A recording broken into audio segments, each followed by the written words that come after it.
This is Clark the Knife, and this is the Tactile Knife Company Archer. This one is going to get a little chippy, so let's get right into it.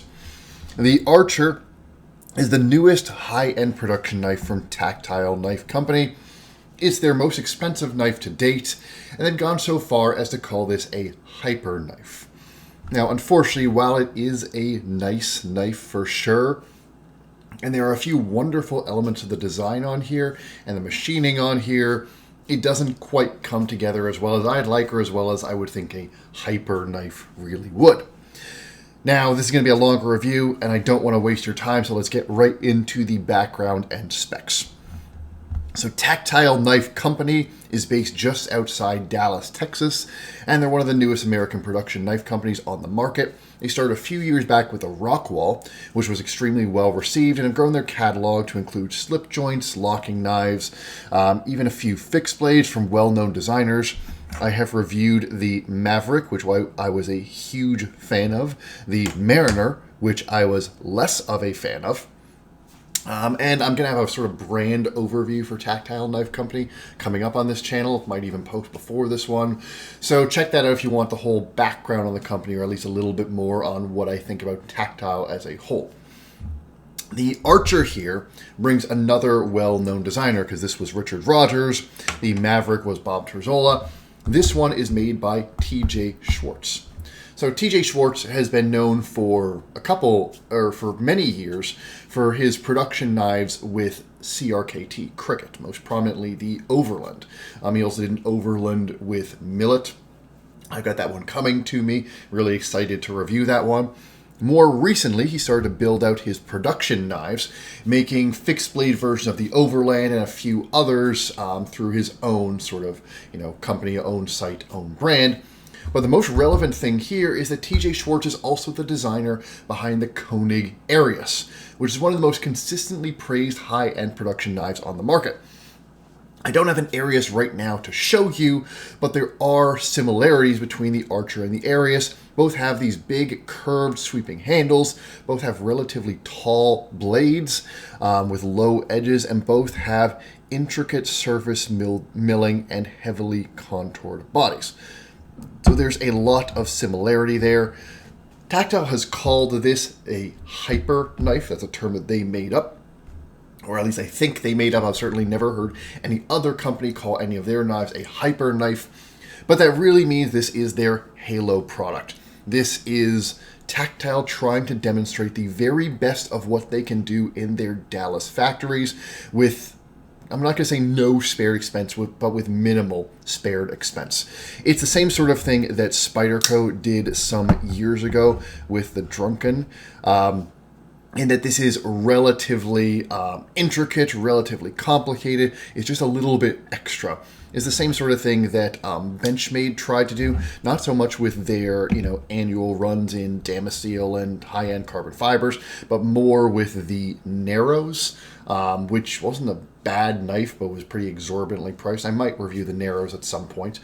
A good halo product like this should elevate the brand, bring positive attention and admiration to the company, and it should, frankly, make their other products feel a little bit more affordable in comparison by showing really just what the company can do when it's firing on all cylinders. And the Archer here is absolutely priced like a hyper knife. This version of the Archer that you're seeing on my table comes in at $659. That's $659. That is quite a price. That is more expensive than just about anything from Chris Reeve, other than some of the very limited sort of, custom graphics and things like that. It's more expensive than anything from Hinderer, except for some of their very special editions. It's around the same price as a titanium-handled Demco, and it's only a little bit less than what Koenig charges for the Arius. And frankly, it's about the same as what Koenig charged for the Arius just a couple years ago. $659 is even getting close to the prices you see out of small batch production shops like SPK, meaning Steingarber Performance Knives, or Machine-Wise. You can get versions without these inlays for $60 less, but that's still $599, so whatever way you cut it, this is still a very expensive knife. The Archer here is all titanium, except for these inlays. You can get inlays in a lot of different materials. In my case, they're TechnoCarbo. I think it's carbo, not carbon. But you can get these in FatCarbon, in CarboTi, in copper, in crystallized titanium. They made them in Ultem, of course, all sorts of other materials. It is a mid-sized knife with a 3.4-inch blade, 125 thousandths thick on the blade stock. In MagnaCut, that is heat treated. It's sterile on both sides, but it is in MagnaCut, heat treated to a Rockwell of 63 to 64, which is just fine. The handle is 4.7 inches long, and the whole knife weighs about 4.5 ounces, so you're a little bit over that ounce and inch mark on this one. And as noted before, everything on this knife is manufactured in their facility in Dallas, Texas. I'm fairly certain, I think the bearings are outsourced, but the hardware is definitely custom. There might be one or two other parts that they buy from somebody else, but pretty much all of this knife is made right in Dallas, and I am pretty sure even those things like the bearings are American sourced. So this is a made in the USA knife. Let's get some size comparisons out of the way. Here is your PM2. So you can see very similar in size to the PM2. Here is your Para 3, so quite a bit bigger than the Para 3. Your Benchmade 940, so about the same length as that, but obviously a much larger knife. And there's your 945. And then you've got your TRM Atom here, and your TRM Neutron right there. So, you're pretty typical. This 3.4 inch is a pretty standard mid-size EDC. There is your large Sebenza, so very similar in length to the large Sebenza. There is your small Sebenza. And then just to bring the one other Tactile that I've got in here, here is my Maverick. So you can see about the same length as the Maverick, but obviously a much larger knife overall, just a much taller knife with the way that this thing has been shaped. So let's get out of the way the overall look of this knife and the fit and finish. This is a very pretty knife with tons of intricate design details, and it's truly executed at a very high level overall. Let's start with this handle. So the overall handle profile is not particularly complex, with a couple broad sweeping lines across the spine of the knife, a matching curve across the base. But everything beyond that overall profile is chock full of complexity. Let's start with this contouring. The entire handle is contoured, with this line down the center of the knife, marking the handle at its thickest, and then two gradual slopes down to the belly and down to the spine, respectively. Those slopes, it's a bit hard to see. Let me fold this knife up while I'm talking about the handle. Those slopes, they aren't quite flat. This one is actually this one is ever so slightly convex. This one is ever so slightly concave. When you look at the knife in profile, you see, especially if you look at that bottom edge there, you see how dramatically this knife thins out from that flattest point down to that bottom edge. It does get quite thin at this bottom edge and quite thin at the top edge. So this is a pretty aggressive contour. The entire handle is ringed by these very precise variable double chamfers where you've got, one chamfer sort of going down to the edge and then another chamfer right here. These chamfers thicken up by the front of the handle and thicken up toward the base. So from the front, they kind of provide the look of framing the whole knife. And in the hand, they are really nicely knocked down and help the knife feel even more contoured than it is, and it's pretty heavily contoured. So it almost feels soft to the touch. It's really nicely done. But the real star of this show is this handle texture, which Tactile calls their feather pattern. I've never seen anything quite like it, but I'd guess they do it by having a ball mill basically, chatter along here. It's the sort of thing that I wouldn't be surprised if it was originally discovered by like a machining error, and then somebody said, that looks pretty cool, and then they actually made it a deliberate pattern. It's even a little variable where it's tighter here than it is at the edge here. It's just it curves in these organic lines. It does actually look like a feather. It's as beautiful in person as it is in photos. It gives a great visual texture with the sort of highs and lows you get out of the stonewash on this. And it makes a design that otherwise could look very sort of cold and futuristic. It makes it look and feel a lot more organic. In the hand, it is lovely. It provides a nice, subtle, even texture that is pleasant, provides a little bit of extra grip. It's just very nice overall, and it is a nice evolution of the simpler sort of tactile texture that they have used for years on their pens and knives. It obviously is of the same ilk, but it does really go that little extra. It's a very nice texture, very nicely designed, very nicely done. I really like this feather texture. There are lots of other really good design details here too. These inlays are very thoughtfully laid out. They frame the pivot and they frame the edges of the handles, much in the same way that Chris Reeve does on their inlays with the Inkosi and some of the older Sebenzas. The pivot itself is a fully custom design on both sides. In fact, again, I'm pretty sure all of this hardware is custom. The screws on the lock side here look to be custom. On the show side, you've got a complete lack of hardware other than that pivot. These pivot screws are very cool. They've got this nice concave design with the edges knocked down, and these screws, they fit the overall aesthetic very well. I usually don't talk about pocket clips that much, but this pocket clip is very cool, very nicely designed. It's a pretty intricate piece of machining here. It matches the overall look of the knife. You can see the same line running down the pocket clip. You can see that nice curve. It just echoes the contours of the rest of the handle. The feather texture isn't on it, but everything else, and they went a little bit simpler on this texture down here, but otherwise it matches the handle nicely. And it works just fine as a pocket clip.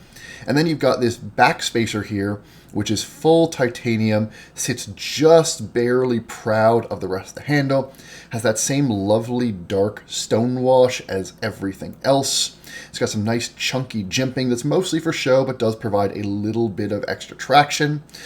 You've got some great milling on the lock bar relief here.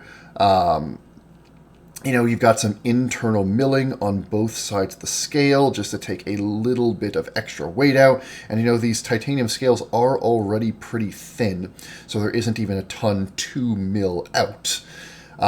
It's all very nice, it's all very pretty, and there is definitely a lot going on. Now let's get to this blade. This is a big, tall, straight back design with this huge belly that runs all the way from the tip down to the base of the blade. The handle stock is 125 thousandths thick, and that stock is carried about 2/3, maybe even 4/5 of the way out to the tip, with a bit of distal taper on that very end. There's plenty of space to drop down to the edge, though we will talk about cutting performance, which is not as good as I would like. We'll talk about that in the context of performance and ergonomics.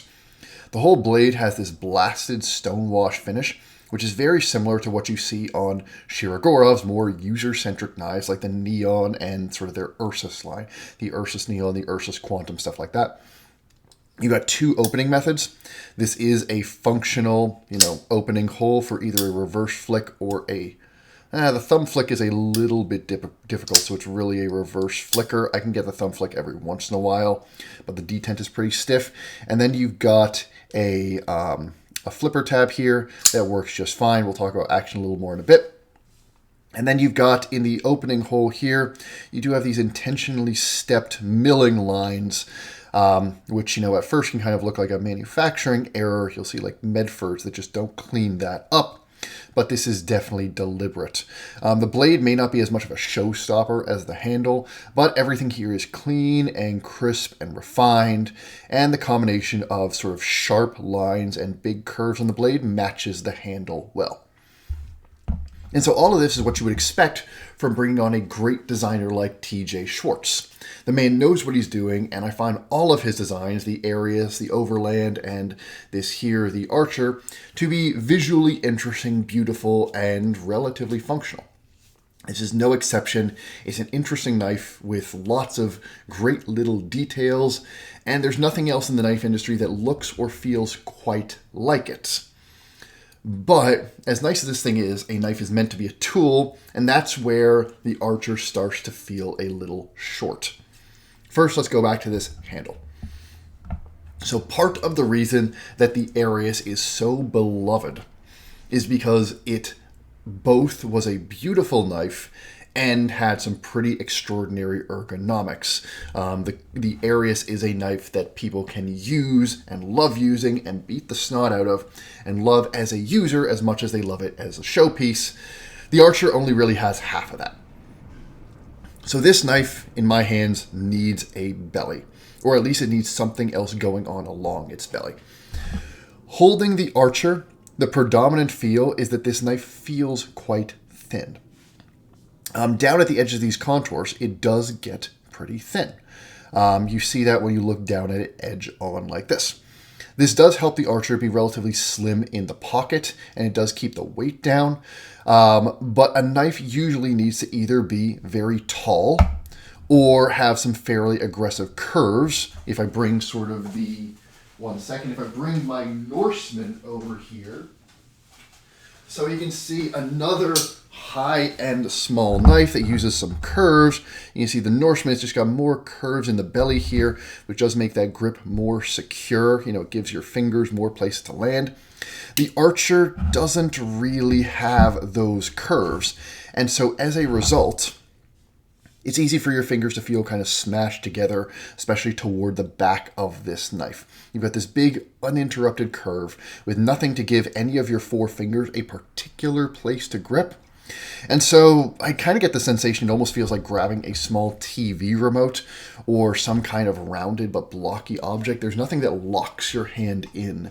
Nowhere where it feels like the knife is grabbing you back. And whenever you use the Archer, the ergonomics get worse still. If there's even a bit of force, if you get even a bit of resistance from what you're cutting, you just have to bear down on this knife to keep it in your hand. There's nothing really keeping it secure, nothing that has that confidence-inspiring, hand-filling feel. With a lot of my cutting, I find that basically it's this front finger and this pinky finger doing pretty much all the work, and these middle fingers just kind of hang out, and it's just not that comfortable. It's got a lot of the same issues that you get on more simply designed skinny knives that don't have quite as many curves. There's nothing wrong with the ergonomics here. There's nothing wrong with the design. There's no sharp edges. Nothing is unpleasant. In fact, everything is nicely contoured. As I said, everything feels kind of soft, nicely textured. But just the overall lines of this handle don't feel quite secure in the hand. The blade has the same kind of issues. Visually, it's great. It's a striking and consistent design. It works with what they're going for here. But a big, tall, straight back design like this on a 3.4 inches, it's not a big blade, but it's not a short blade. This tip does feel kind of way out there. This blade, if you were looking for a knife for skinning or, stuff where you're doing very long cuts where you want that belly, okay, fine. A blade shape like this works for that. But for your everyday cuts, having this high tip that's far away, this tip just isn't that accessible. You got to cant your hand all the way up to get it, for doing stuff like cutting open tape, boxes, packages, and just a lot of chores around the house where you want, precise access to either the tip or you just want really good control over the cutting edge. There just isn't enough control over it, and it is a function of that blade shape. It's just the whole edge never feels close enough to the hand, especially given, with that flipper tab, you are pretty far from the edge here. And then if you get to, okay, you've got those long slicing cuts, this thing could be great for slicing through a bunch of cardboard, for, going through, if you got to cut up some carpet, cut out some drywall, things like that. A big long belly could be great for that, but that's where the relatively shallow grind gets in the way. This blade starts with reasonable stock, 125 thou, and has tons of space to drop down to the cutting edge, so it could be razor sharp. But it doesn't. Instead, it has a flat grind here, unlike the hollow grind on the Arius, and it just comes down to a okay cutting edge. It's not that impressive. Again, that Arius is so well loved in large part because it's got decently thick blade stock. If I recall, the full-size Arius is 150 thousandths, but it's got a wonderful hollow grind, which means that it is simultaneously relatively tough and also cuts relatively well. This Archer here, because of this shallow flat grind, isn't nearly as robust, and it also just doesn't cut at nearly as well. It'll do the job. It's not like this cuts poorly, but it is disappointing, and it doesn't cut as well as I would hope it to, especially given the potential that this overall blade shape and blade geometry has to really make this a slicing beast if they wanted to. And the last thing I'll cover is the action, which, like the rest of the knife, is very good, but not particularly hyper. The pivot feels like a very nice frame lock on bearings. It's got a slightly gritty, slightly mechanical feel out of the box. And even when it breaks in, it's not glassy like the Norseman. This isn't that super smooth, super fast drop shot action that you get on, the Holt knives or Grimsmo or anything like that. It has that slightly mechanical feel where you kind of feel the bearings, similar to what you get on a Riot or a Shirogorov. On the close, it is, drop shutty or a very light shake shut once you get past the detent here. So it's not bad. On the opening, you've got a relatively strong detent, and it does snap open when you crack that flipper tab. The flipper tab itself is nicely jimped, nicely rounded. But I will say, combined with the relatively strong detent, I have, failed, especially when it was breaking in. I have found myself failing every once in a while on this flipper tab, just slipping off. I do wish there was a little bit more grip, especially if you're putting any pressure on the lock bar. This is a lock bar sensitive flipper tab. If I put pressure on the lock bar here, this thing will not open until I release that pressure, and then it'll open just fine.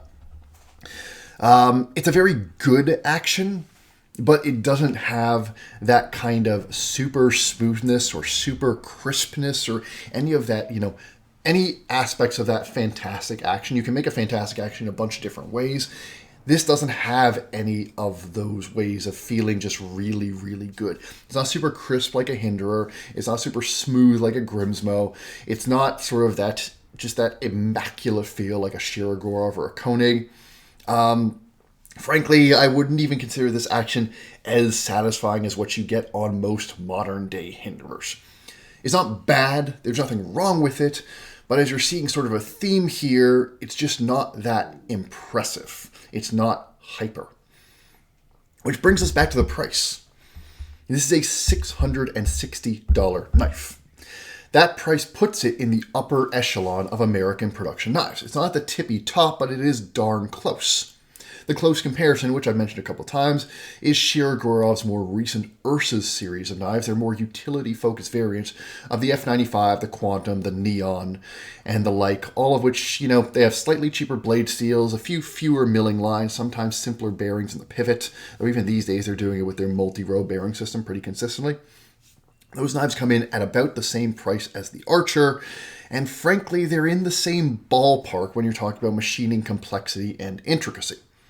I don't have one of those on the table with me, but it does feel like the Archer, more than anything else, is trying to be an American-made Shirogorov. He's got the same sort of long-bellied, flat ground blade that you get on a lot of Shiros, albeit, it's a taller blade than on most Shiros in a way that I don't think necessarily helps it, because that's part of why this tip feels so far out there. The sort of curved handle with this angular milling, the same mechanical bearings action where you sort of feel those bearings, the smooth matte handle finishes, this blade finish, which is sort of blasted then stonewash. It's that same sort of matte finish. It all feels very Shirogorov. This really feels more like an American-made Shirogorov than anything else I've handled from an American-made brand. But the design and execution aren't quite at the level of what you get from Shirogorov. Now, I love Shirogorovs. I consider them some of the best knives on the market, but it's just not at that level. The Archer is a very nice knife. It's a very pretty knife, and a lot of effort obviously went into this design, but particularly on the execution front and particularly on that functional front, it does come up a little bit short. It lacks what those truly great knives like the Koenig Arius or like the Shirogorov F95 have. That combination of elite design and industry-leading utility, those knives that are as great to use as they are to look at. And at the same time, it's not quite as immaculate or impressive as something like, the Grimsmo Norseman here, where they do have that absolutely exceptional, precision and those crazy tolerances and that insane action. Or, the same sort of insanity you get on something like a Machine-Wise Sonora with their grinds. It's just, there's nothing that is that elevated here on this knife. And so the Archer ends up in a funny place.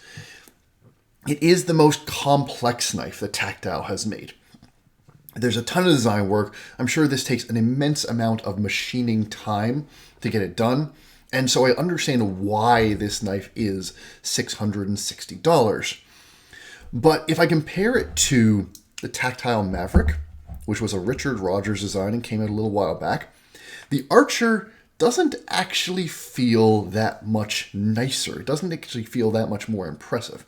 I much prefer the Maverick in use, and everything fits together just as nicely on the Maverick. The contours are just as nice. The design is just as cool looking. It's not as intricate, but if you ask me, it's even a little nicer. I mean, I'm sort of a Richard Rogers fan, but the Maverick here is half the price.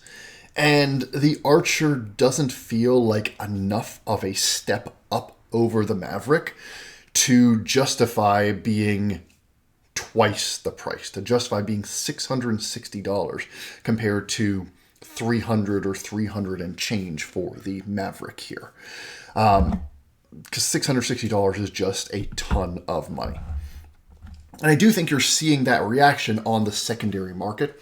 Inlaid versions like this of the Archer are selling for, the mid 400s, and your plain Jane versions without the inlays are selling for around 400 or even falling into the high 3s.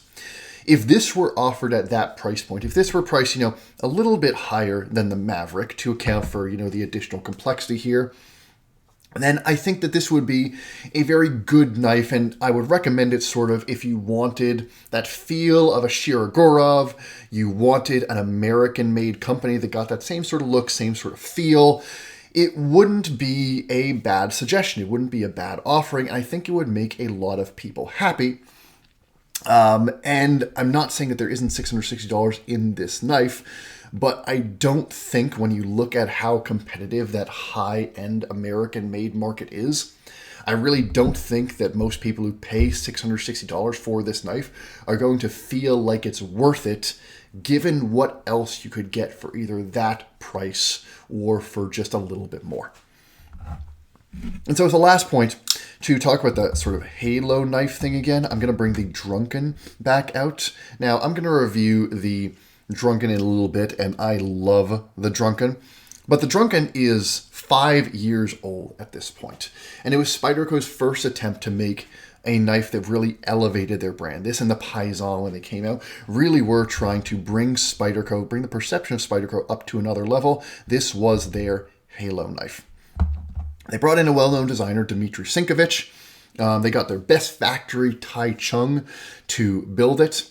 They gave these beautiful, complex handles that look and feel nearly as complex. This is a Lynch clip, but these look and feel nearly as complex as the Archers, even though they are in practice a little bit simpler to machine. They paired it with this beautiful S90V stonewash blade that is a little thick behind the edge, but because of this blade design is really, really useful, especially when you put a good edge on it. You know, it had some issues. People didn't like they used steel under here. People didn't like the stock clip, but it was a knife that was both very beautiful, very intricate, and very functional, both in intent and in practice.